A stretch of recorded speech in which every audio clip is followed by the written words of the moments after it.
McKenzie Method and associated force progressions for spinal stenosis.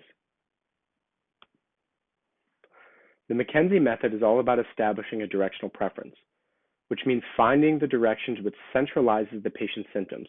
This can either be flexion, extension, rotation, or side glides. Centralization describes the phenomenon in which distal symptoms become more proximal as they move closer to the spine, or the source of the problem, which is exactly what we're looking for. On the other hand, peripheralization describes the phenomenon where proximal symptoms move more distally or away from the spine, which is not what we're looking for.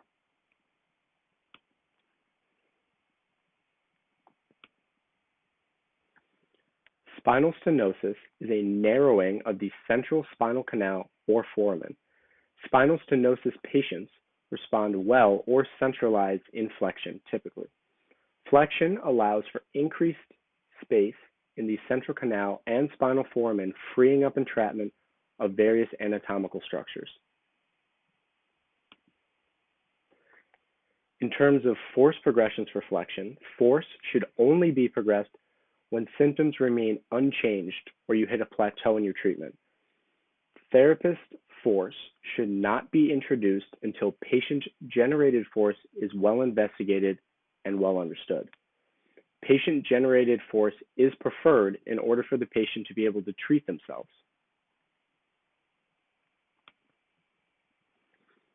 The first force progression is going to be repeated flexion and supine. For this exercise, the patient is going to be on their back in a hook-lying position, bringing their knees to their chest and then releasing back to the initial position. We're going to repeat this movement 10 times and then assess the symptom response afterwards. At end range, the patient can hug their knees to apply overpressure, or the therapist can perform overpressure manually.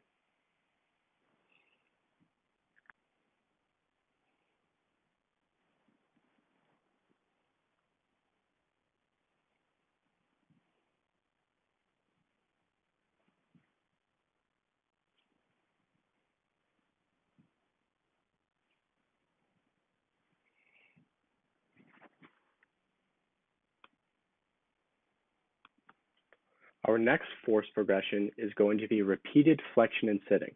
For this exercise, the patient is going to be sitting in a chair with their knees and hips flexed to 90 degrees. The patient is going to reach down in between their knees and touch their feet, release, and come back to their initial position. Again, we're going to perform this motion 10 times and assess the symptoms. Therapists can again provide overpressure at end range to increase force.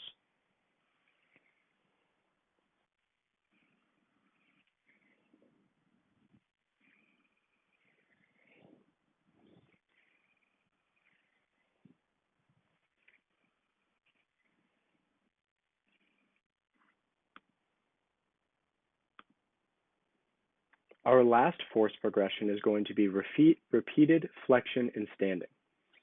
For this exercise, the patient is standing with feet shoulder width apart, running their hands down the front of their thighs as far as possible, and then coming back to the initial position. Repeat this motion again 10 times and assess symptoms afterwards. Therapists can provide overpressure at end range to increase force.